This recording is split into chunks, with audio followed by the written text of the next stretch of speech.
우리 앞뒤 좌우에 있는 분들과 인사하겠습니다. 형제님, 자매님, 성도님은 하나님의 거울입니다.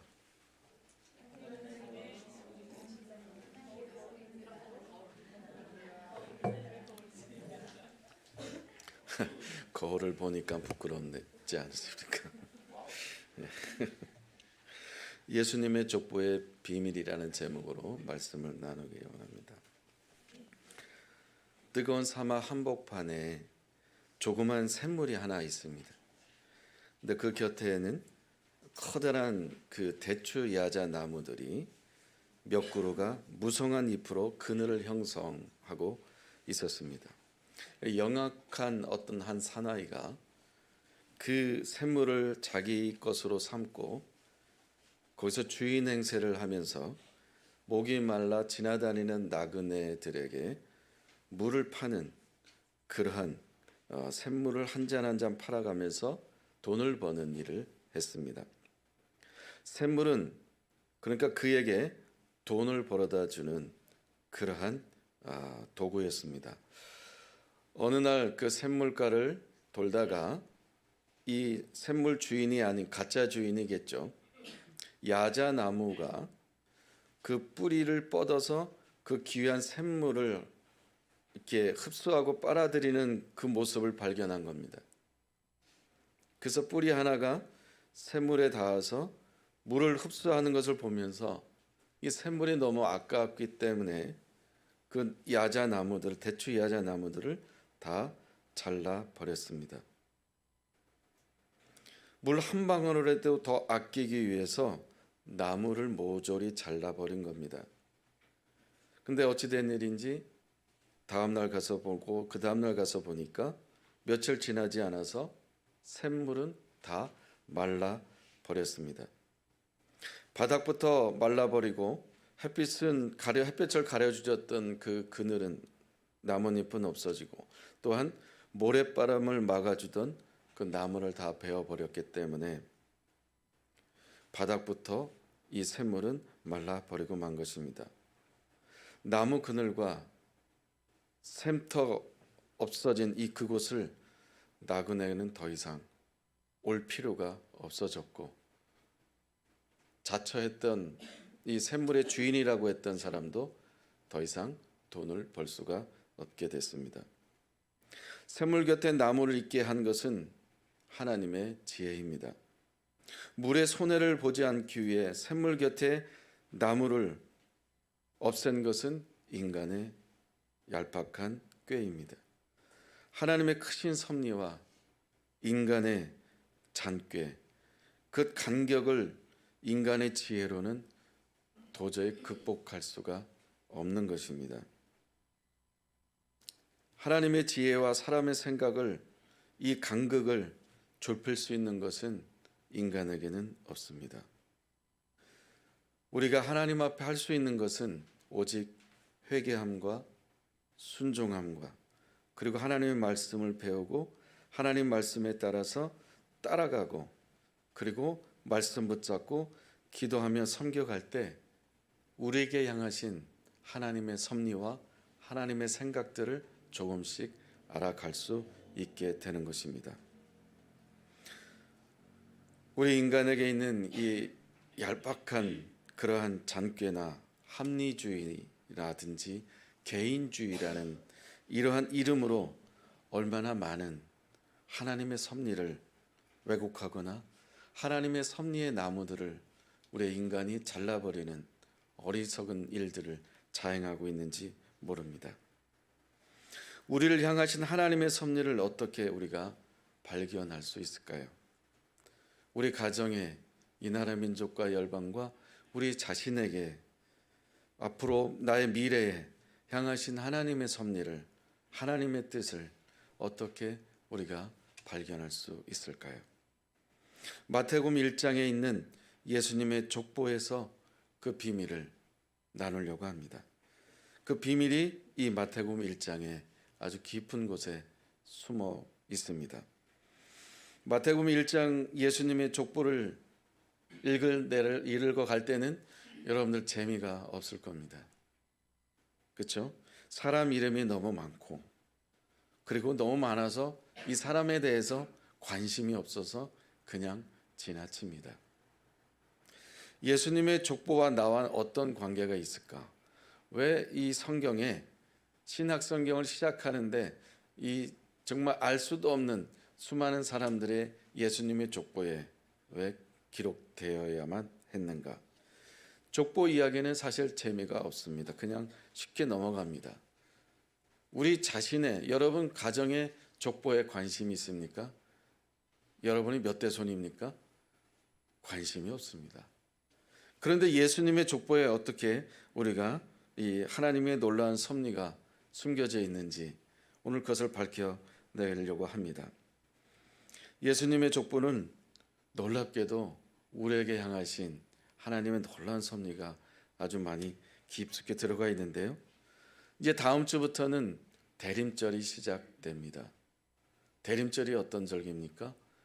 예수 그리스도께서 이 땅에 태어나심을 우리가 준비하는 기간이고 몸과 마음과 영혼을 정결하게 준비하면서 예수 그리스도 탄생을 맞이하는 기간임과 동시에 두 번째는 앞으로 오실 예수 그리스도 마라나타 다시 오실 그 예수 그리스도를 우리가 이 겨울에 준비하자는 의미에서 대림절 기간을 경건하게 거룩하게 겸손하게 동방박사들처럼 그리고 목자들처럼 준비하는 기간이 대림절 기간입니다.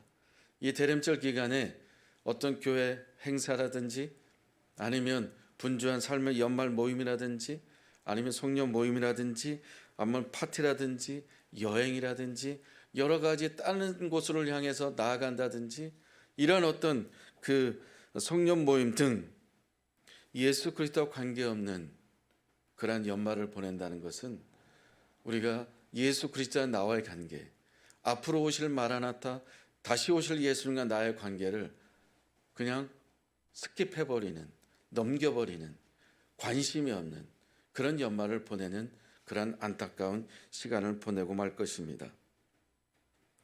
예수님의 족보의 비밀에는 어떤 비밀이 있을까? 첫 번째는 하나님은 가장 약한 자를 들어 쓰신다는 것입니다. 예수님은 유대인입니다. 예수님의 조상들, 선친들, 이 족보에 기록된 사람들도 당연히 유대인들입니다. 근데 유대인들은 어떤 사람입니까? 유대인 외에 다른 사람들을, 다른 민족을 인정하지 않는, 존중하지 않는 배타적인 사람들입니다. 유대인들의 민족성과 그 정통성을 굉장히 자존심으로 여기고 뿐만 아니라 가부장적인 문화이기 때문에 저희 나라에서도 이전에는 남자들만 족보에 있었지만 한번 본 적은 있습니다. 아주 옛날에. 그런데 어느 날부터는 법이 바뀌어서 족보에도 여자 이름도 기재가 됩니다. 그러나 유대인 문화는 여전히 가부장 문화입니다. 그런데 예수님의 족보에 흠집이 있는 여인 5명이 기록되어 있습니다. 또 이방인이기도 합니다. 여인들이 족보에 기록될 수 없는데도 불구하고 예수 그리스도를 소개하는 데 있어서 예수 그리스도를 드러나게 하는 데 있어서 그 거울과 같은 그런 족보의 인물 가운데 여인들이 5명이 등장합니다. 예수 그리스도의 역사에 어떻게 이 오점이 많은 오점 될 만한 이런 흠집 있는 여인들이 버젓이 기록되어 있을까요? 대부분 자기를 소개할 때 가문을 소개할 때 잘못된 사람은 소개하지 않고 나라에 아니면 지역에 아니면 집안에 큰 일을 행한 사람들만 그렇게 소개합니다. 화려한 사람들, 유명한 사람들만 소개하지 잘못한 사람들을 가족들을 소개하지 않는 경향이 우리에게 있습니다. 그런데 예수님은 마태를 통해서 자기 가족을 소개하는데 이방 여인이자 흠집이 있는 여인 5명을 당당하게 드러냅니다. 어떤 사람들입니까? 첫 번째 사람은 시아버지와 함께 사이에서 아이를 낳은 다말이라고 하는 유다의 며느리가 있습니다. 그리고 이방 여인은 여리고에 살고 있는 기생 라합. 이 라합 앞에 항상 붙는 형용사는 소개하고 있는 것, 수식어가 기생이라는 것입니다. 몸을 팔아서 가족을 부양하고 있는 그 직업을 갖고 있는 지역의 손가락질 받고 있는 사람이 라합입니다. 세 번째 여인은 모압 여인 룻입니다. 네 번째 여인은 자기 남편을 죽인 남자와 함께 살아가는 그러한 우리아의 아내 밧세바입니다. 다섯 번째 여인은 10대에 결혼하지 않았는데 약혼만 했는데 성령으로 잉태된 그러한 성령으로 출산한 동정녀 마리아입니다. 여러분이 5명 여인을 보면서 어떤 생각을 하셨습니까? 어떤 생각이 듭니까? 유대인들의 자존심에 용납할 수 없는 여인들이 몇 명 들어 있습니다. 온 인류의 백성들을 죄인을 구원하기 위해서 이 땅에 오신 예수 그리스도를 소개하는데 그 구원자 예수 그리스도를 소개하는데 화려한 왕들만이 아니라 이렇게 5명의 여인들을 당당하게 소개하는 예수님의 의도는 무엇이 있을까? 너무 기대가 되지 않습니까? 무슨 비밀이 있는 것 같지 않습니까? 우리 고린도전서 1장 27절 같이 읽겠습니다. 시작.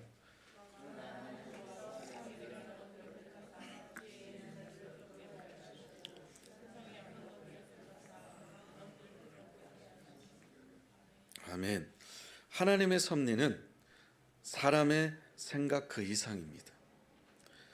흙수저 출신이냐 금수저 출신이냐는 중요하지 않습니다. 내가 흙수저로 태어났다고 해서 우리 집이 가난하다고 해서 우리 집에 아무것도 없다고 해서 금수저로 태어난 사람들을 부러워하거나 비교할 필요가 없습니다. 하나님의 지혜와 사람의 지혜는 하늘과 땅 차이입니다. 하나님께서는 흙수저니 금수저를 가리지 않습니다. 사람은 흙수저니 금수저를 구분했지만 그렇게 사람을 차별을 두지만 하나님은 흙수저 금수저를 가리지 않습니다. 고린도전서 11장 30절을 같이 읽겠습니다. 시작. 내가 부득불 자랑할진대 내가 약한 것을 자랑하리라. 아멘. 사도 바울의 고백이 저와 여러분의 고백이 되기를 축복합니다. 사람들 앞에 소개할 때 잘하는 것만 있는 것만 자랑할 필요가 없습니다. 소개할 필요가 없습니다. 하나님께서는 정직하게 솔직하게 정말 폼 잡아봤자 시간 지나면 다 드러납니다. 바리새인들, 서기관들, 사두개인들 폼 잡아봤지만 결국 예수님 앞에 서면 다 그 거울 앞에 서면 드러나는 겁니다. 사람을 속일지 몰라도 하나님은 속일 수 없습니다. 그러므로 우리는 내가 흙수저니 금수저니 백그라운드가 어떠니 이런 다 소용이 없습니다. 하나님 앞에 사람 앞에 솔직하게 사람 냄새 나는 그런 인간이 되는 그런 솔직한 것이 제일 중요한 줄로 믿습니다. 그래서 나는 이것이 약합니다. 나는 이것이 약합니다. 사도 바울처럼 나에게 약한 점은 이런 것이 있습니다라고 솔직하게 말할 수 있어야 합니다. 사랑하는 여러분, 세상에서 가장 불쌍한 사람이 어떤 사람입니까?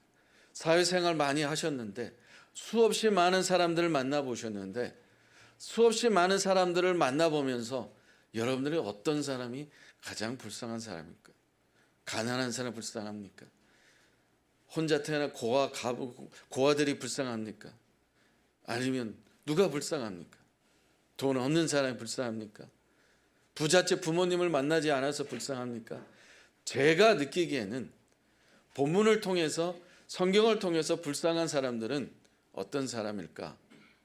아는 척하는 사람들, 있는 척하는 사람들, 없는데 있는 척, 모르는데 아는 척하는 사람들, 그리고 가진 것이 없는데 가진 척하는 사람들, 잘난 척하는 사람들, 척척하는 사람들 보면은 그 속이 텅 비어 있구나, 참 불쌍하다는 측은지심이 듭니다. 나의 약함을 부끄러워하지 말고 하나님께서 쓰시는 귀한 존재, 하나님을 보여줄 수 있는 거울과 같은 사람들이 되기를 축복합니다. 하나님께서는 약한 자를, 부족한 사람을 들어쓰셔서 강한 자를, 지혜롭다 하는 사람을 부끄럽게 하시는 하나님의 원리를 기억하시고 나의 약함을 부끄러워하지 말고 하나님 앞에, 사람 앞에 있는 모습 그대로 사람 냄새 나는 하나님의 사람들 되기를 축복합니다. 두 번째는 믿음의 가정을 세워야 합니다. 믿음의 가정을 통해서 하나님께서 일을 하시기 때문입니다. 기생 라합은 여리고에 살았지만 하나님이 어떤 분이신지 잘 알고 있었습니다.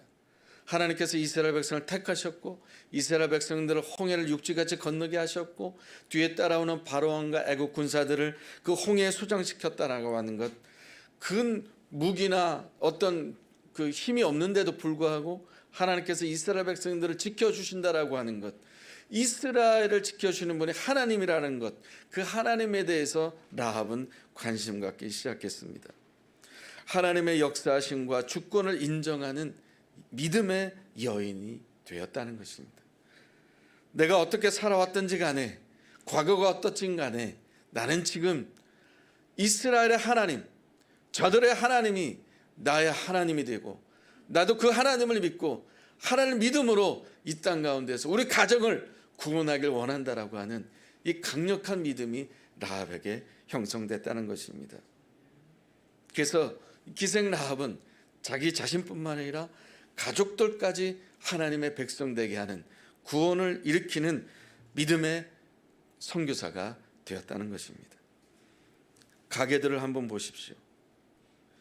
세상 사람들의 손가락질하는 라합이었습니다. 이 라합은 유대 사람 살몬과 같이 결혼을 해서 살았습니다. 결혼을 했어요.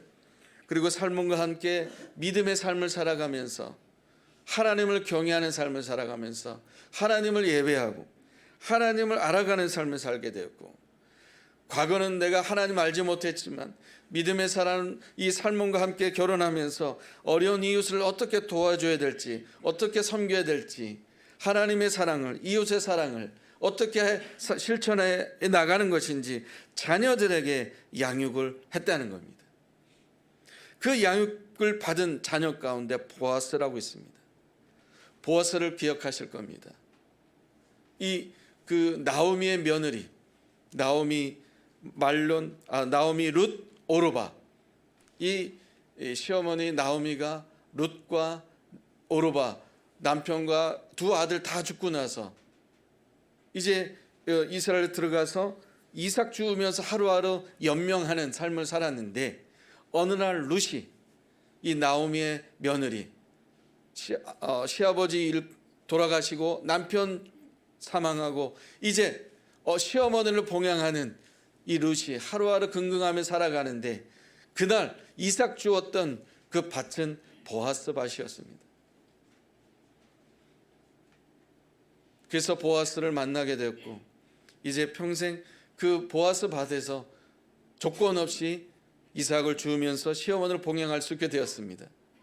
그 룻의 성심과 룻의 그 섬김과 룻의 성품을 보아스 눈에 들어왔습니다.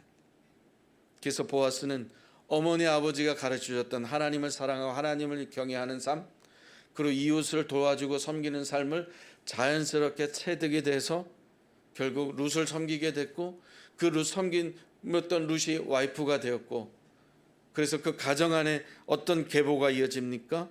룻과 보아스 사이에 오벳이 낳고 오벳의 아들 이세, 그리고 다윗, 예수 그리스도로 이어지게 되는 것을 보게 됩니다. 오늘 9절 10절 한번 보시겠습니다. 우시야는 요담을 낳고 요담은 아하스를 낳고 아하스는 히스기야를 낳고 히스기야는 므낫세를 낳고 므낫세는 아몬을 낳고 아모스는 요시야를 낳고.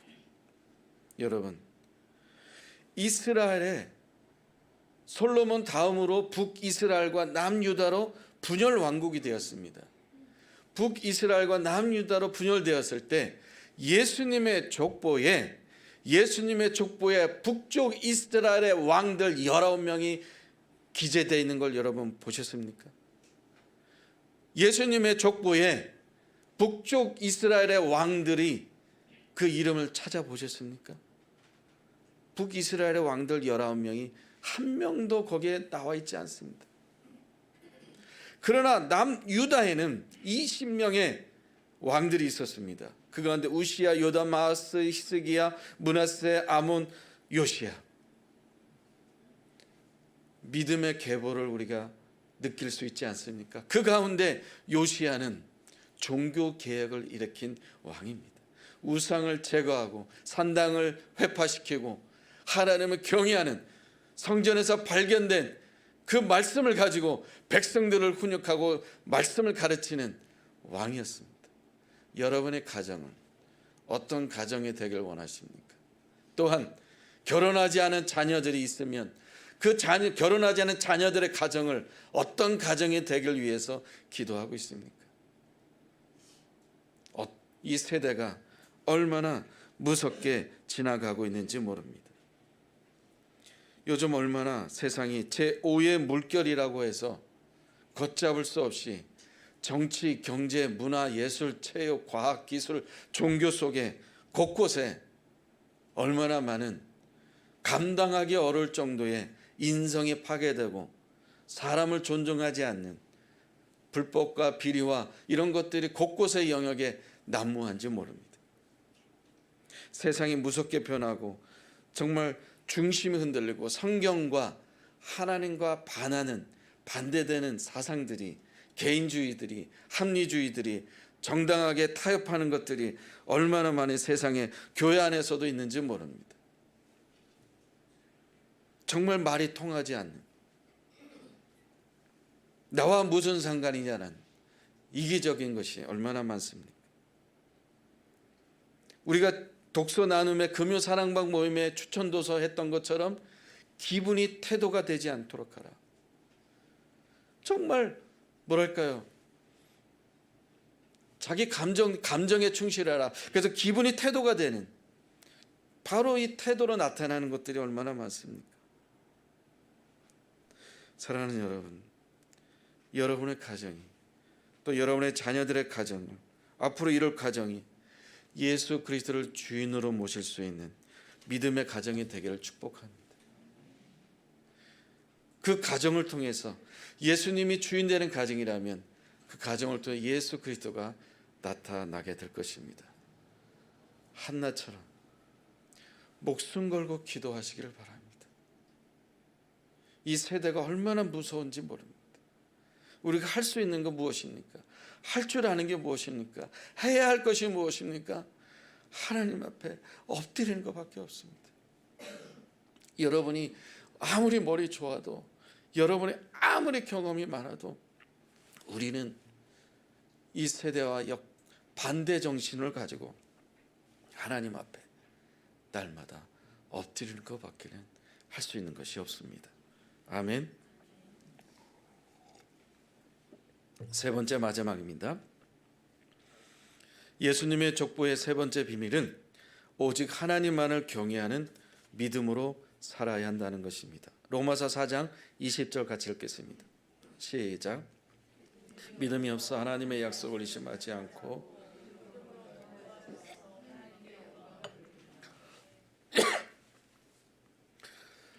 사도행전 13장 22절에 보면은 하나님께서 바울을 통해서 다윗을 이렇게 칭찬하고 있습니다. 살인자고 또 간음자고 그러한 다윗이지만은 내 마음에 맞는 사람이고 내 뜻을 다 이룰 사람이다. 로마서 4장 20절에는 아브라함 이야기예요. 아브라함은 믿음으로 하나님의 약속을 의심하지 않았어요. 그의 믿음이 더 견고해졌어요. 그래서 75세에 하나님의 부름을 받고 175세 죽을 때 100년 동안 하나님께서 약속하신 말씀을 믿음으로 계속 나아갔습니다.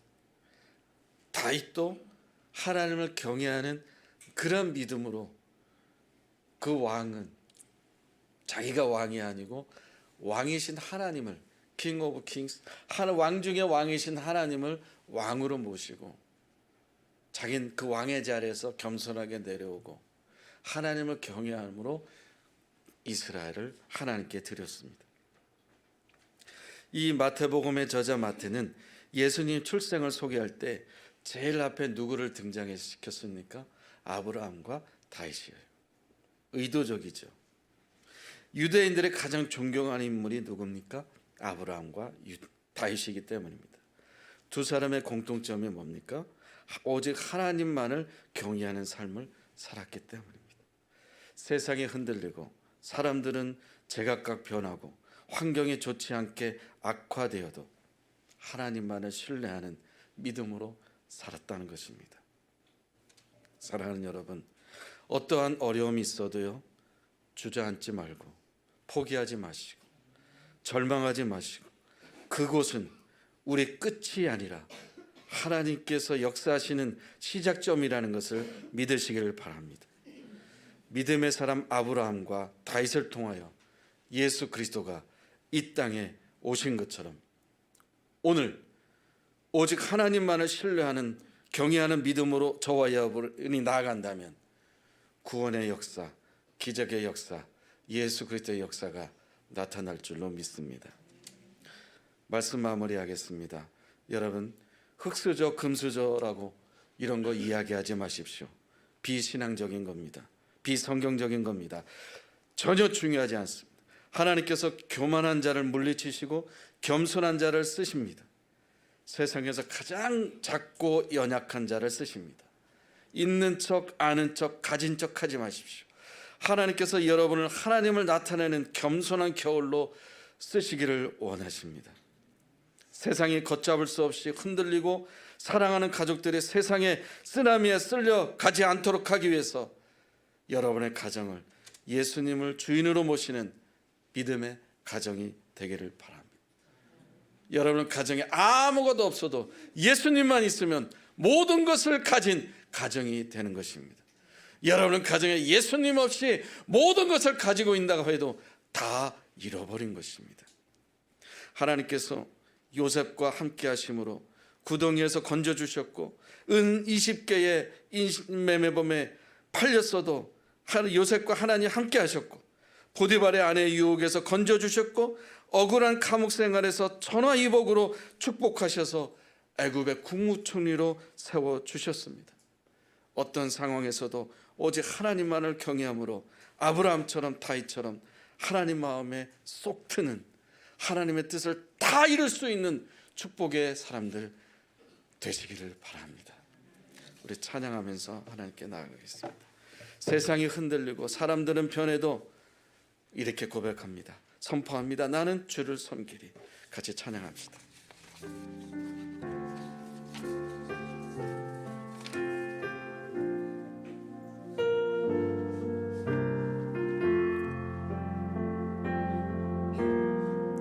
세상은 들리고 사람들은 변하여도 나는 주를 섬기리. 주님의 사랑은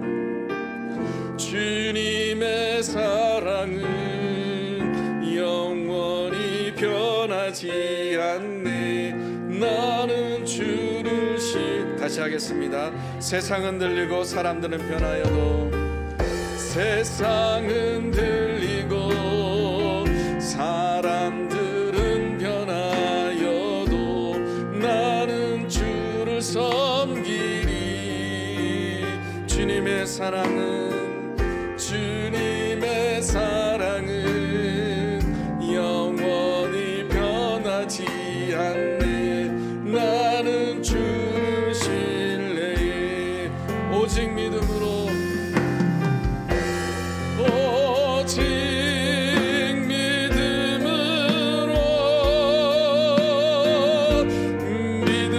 내가 살리라.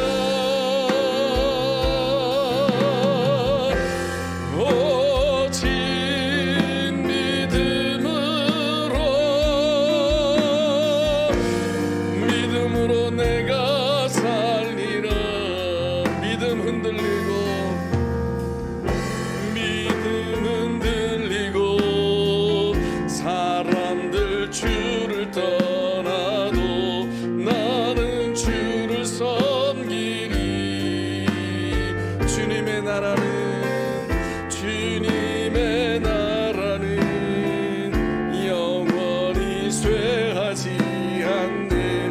나는 주를 신뢰해 선포합니다. 오직 믿음으로, 오직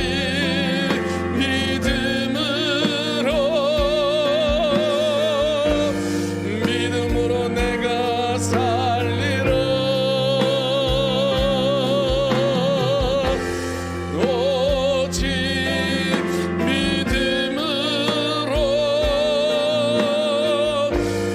믿음으로 내가 살리. 오직 의인은 믿음으로, 오직 의인은 믿음으로 말미암아 살리라.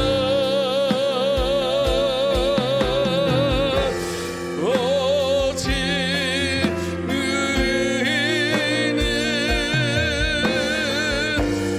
믿음으로 말미암아 살리라. 이 시간 눈을 감고 기도하러 하나님 앞에 나아갈 때 정말 세상이 변하고 정말 사람들이 주를 떠나도 환경이 어려워져도 내가 원하는 조건이 응답이 되지 않을지라도 내가 바라는 대로 척척척 이루어지지 않았을지라도 선포하며 기도하기를 원합니다. 아브라함처럼 다윗처럼 믿음의 여인들처럼 내가 이방인 출신이고 내가 직업이 어떻고 내가 출신 성분이 어떻고 내가 나이가 어떻고 내가 어떤 조건이랄지라도 그게 무슨 상관입니까? 하나님은 약한 자를 들어 쓰십니다. 하나님께서는 믿음의 가정을 통해 일하십니다. 하나님은 경외한 자를 통해 하나님 역사하십니다. 이 시간 선포할 때 기도할 때 주님 그렇습니다. 나는 믿음으로 살겠습니다. 모든 것을 믿음으로 해석하겠습니다. 모든 것을 주님을 경외함으로 나아가겠습니다. 오직 의인은 믿음으로 말미암아 살린다고 했습니다. 오직 영교는 여러분 이름을 부르면서 여러분 누구든 믿음으로 말미암아 살 것이다라고 선포하며 기도하며 나아가겠습니다. 주여 한번 부르 기도합니다. 주여, 예 주님, 오직 의인은 믿음으로 말미암아 삽니다. 세상이 흔들고 사람들을 변화해도 사람들이 주를 떠나도 세상의 사이에 물결에 휩쓸려도 아버지는 주님을 떠나갈지라도 오직 믿음으로 말미암아 살기를 원합니다. 아버지 하나님 아브라함처럼 다윗처럼 아버지 라합처럼 아버지 하나님 롯처럼 아버지 하나님 믿음으로 살기를 원합니다. 성령 하나님 기름 부어 주시옵소서. 말씀 내 나를 하시오. 아버지 하나님 정말로 나처럼 살몬처럼 보아스처럼 이새처럼 아버지 오벳처럼 이새처럼 다윗처럼 아버지 하나님 나아가게 하시오. 감사합니다. 성령 하나님 믿음의 삶을 살기를 원합니다. 모든 것을 믿음으로 선포하며 하기를 원합니다. 하나님을 경외 하나님 신뢰하는 믿음으로 나아가기를 원합니다.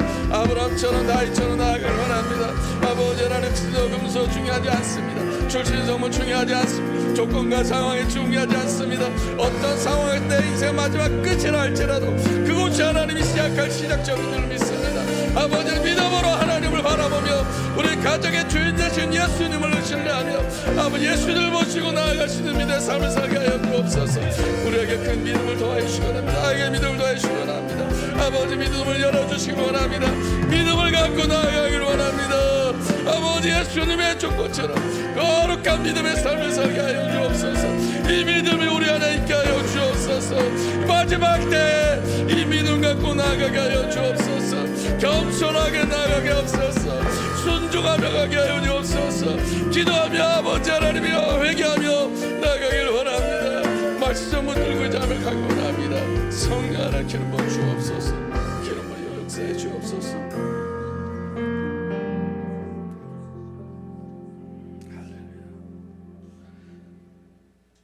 하나님 아버지, 가장 약하고 무식하고 연약한 할지라도 그들을 통하여 들어쓰시는 하나님, 놀라우신 역전시키시는 반전시키시는 그 하나님을 신뢰하는 믿음이 우리 안에 있게 하여 주옵소서.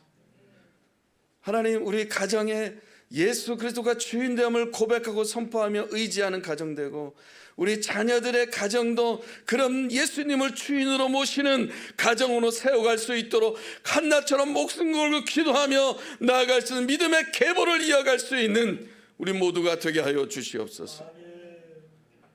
어떤 상황에도 어려움 속에서도 요셉처럼, 아브라함처럼, 다윗처럼 주저앉거나 포기하거나 낙심하지 않게 하시고, 환경 바라보지 않게 하시고, 비교하지 않게 하여 주시고, 척척하지 않게 하여 주시고, 있는 모습 그대로 겸손하게 주님을 경외하는 마음으로 흔들리지 말고, 세상이 변하고 흔들려도 나는 오직 주님을 신뢰하는 믿음으로, 견고한 믿음으로 나아가서 예수님을 드러난 믿음의 사람들처럼 우리 모두도 거룩한 믿음의 계보, 예수 그리스도를 드러낼 수 있는 신앙의 계보를 물려줄, 자녀들에게 물려줄 것은 없지만 예수 그리스도를 물려줄 수 있는 믿음의 계보를 이어가는 모든 축복의 가정들 되게 하여 주시옵소서. 그렇게 하실 주님을 기대하며 예수님의 이름으로 기도합니다. 아멘.